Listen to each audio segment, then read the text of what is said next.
the money that the business makes is money that you make. All that money Okay. qualifies you for the PPP. Okay. Yeah, if you own a business and a business makes a profit, then by default, you and anyone else you file taxes with makes a profit. It's all in one bucket. Okay. Your money plus the business money until you change the way that the company is taxed, like S Corp or C Corp. But you haven't done that. Okay. So you No. absolutely qualify for the PPP with that money. So you finally started your own business. Invest for the long term, and I'll show you exactly how. Be good to future you. Tell me what you got going on. I own a relatively small business, Okay. self-care boutique. We're getting ready to go mobile. I just bought a step van and we're transitioning the inside. Nice. Um, but with the whole with COVID and everything and the rescue funds and the PPP, I realized that I guess probably like most small business owners, we don't really pay ourselves. We just make the money and keep shoveling it back into the business. So Yeah. now when we're looking at these funds, we don't like the first round. A lot of people didn't qualify for it because we weren't like technically paying ourselves. Interesting. Are you talking about the PPP? So yeah, Okay. I Well, let's did talk this about the that really second quick. round. Before you move forward, I do want to share Mhm. with you, like, you have an LLC and you haven't changed anything else, right? Yes, that's it. I have LLC. Okay, cool. The money that the business makes is money that you make. All that money Okay. qualifies you for the PPP. Okay. Yeah, if you own a business and a business makes a profit, then by default, you and anyone else you file taxes with makes a profit. It's all in one bucket. Okay. Your money plus the business money until you change the way that the company is taxed, like S Corp or C Corp. But you haven't done that. Okay. So you No. absolutely qualify for the PPP with that money. Okay. That makes sense. I did it this round and I'm just waiting to hear back. Cool. Um, as far as like whatever they say. Awesome. Good. I'm really glad you got your application in. That's huge. Good. So I guess I don't know. I was just trying to be like a little bit more official because now that I'm transitioning out of the Air Force and hoping that this boutique is going to be like my full time thing. I Mhm. guess when the government starts looking and wanting all of the information, I just want to make sure that I'm squared away and I'm providing the right stuff. Okay, so you want to learn how to create a paper trail to pay yourself the right way with the business you have set up? Yes. Okay, totally. Yes. Do you have a separate business bank account? Yes. Wonderful. That's half the battle right there. So Okay. all the money is collected in your business bank account. And just like everybody else, when they become a small business owner, they just shove the money back into the company to try and grow it and, get a little bit bigger, make a little bit more money, get more efficient, make shipping easier, make appointments easier, things like that. I get it. Hmm. But inevitably, you'll reach a point where there's a little bit of extra money left over in the bank account, and you want to figure out how to get that money to you. Because what we don't want to do is spend business money on personal stuff, because that Hmm. totally negates why you started the LLC in the first place. So what we do is we do a transfer from the business bank account to our personal bank account, and then we label that transfer as an owner's draw or owner's pay. Now, Okay. because you and the company are both considered one, in terms of taxation, we're simply moving the money first, then spending it on personal expenses like rent, clothes, food, things like that. That way you can maintain the structure of the companies you have set Okay. up. And that way you can track and see how much you've paid yourself. Okay. Okay. Now you can't be on payroll if you own an LLC or a sole proprietor. You can't be like W Okay. 2. Like you can't put yourself on payroll. You can put other people on payroll, but not the owner. Because the owner owns the company and the company makes what the owner makes, you can't put yourself on payroll. Okay. Mhm. Understood. That's what Yeah. I was thinking at first. Me too. Okay. Trust me. I thought that too.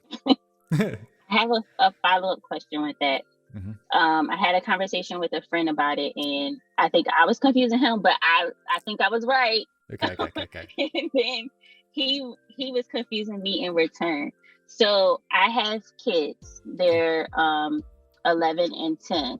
Okay. I want them to start doing stuff in the business, obviously, so I can put them on payroll.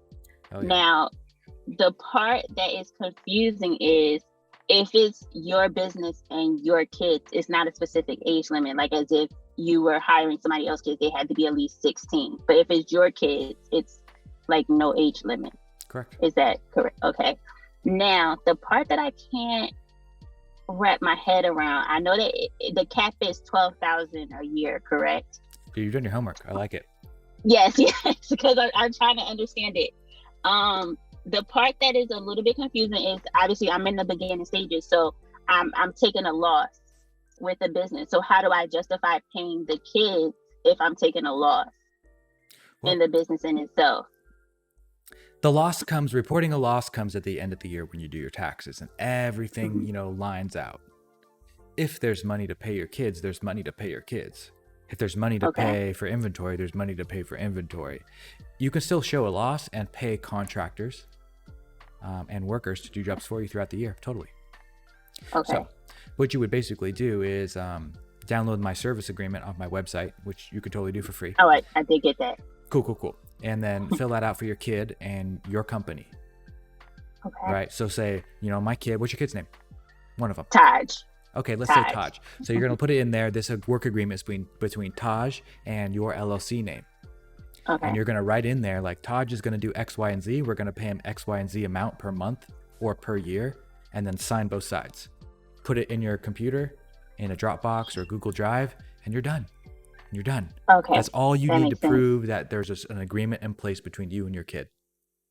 It's good enough. Now, the other piece of the puzzle that's really, really important is that you need a bank account for the kid. They're good with that. Yeah. And so did you already form a joint checking account with him? No, not yet. Well, he has his own bank account. Like both the kids have their own bank account. Yes. Okay, great. Okay, well then make sure the check is written to them and put in their bank account, but make sure that you still have control because you don't want to give them all $12,000 right away. You want to move some into a Roth IRA for them, move some into a UGMA, invest it for them. So when they turn 20, they're going to have a couple $100,000 ready to go. Okay. I made a YouTube video on it and I'm going to post it in a couple weeks. And it goes down in detail exactly how to hire your kids and like grow a bunch of money for them with tax-free money.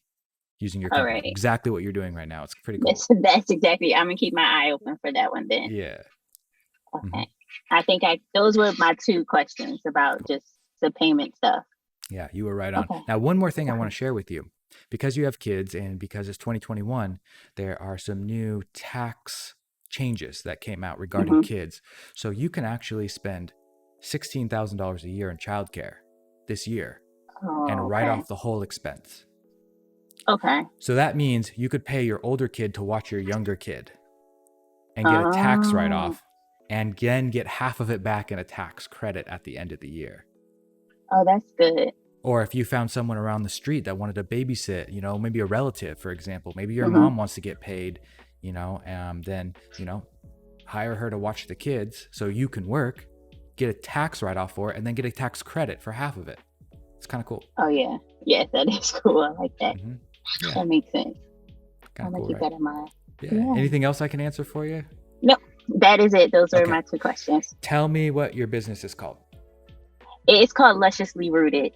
Yeah, cool. What do you guys do? I started off, I make handmade soaps, Okay. bar soaps, and body butters and lotions and sprays. And then we're going off into candles and massage candles as well. Where the oil and then you pour and then you massage with it. Okay. Yes. Yeah. Yes. Gotcha. Very, very cool. Have you had some success recently? I've had a lot more success than when I started off, but then the numbers with COVID had spiked up again. So then they weren't doing. I get more success doing shows. So right now I'm scheduled to do every Sunday a bunch of shows. So I'm hoping that keeps me going because I try to do online and that doesn't work out. People want to see it, they want to smell it, and then they'll transfer over to online and share with a friend and stuff like that. I see. Yeah, it's hard to sell fragrances online. Yeah. Yeah, it really is. You have to have like the gift of writing to make it like come across as if it smells like Jesus made it himself. Yeah, seriously. Awesome. Well, I wish you the best of luck. What's your Instagram handle so I can check it out? It's at Lusciously Rooted. Lusciously Rooted? Yes. All right, cool. I like it. I will look for you. Thank you so much. Hey, drive safe on your way home. I'm really glad we got a chance to talk and have a wonderful day, okay? You too. Thank you so much. Bye. Bye.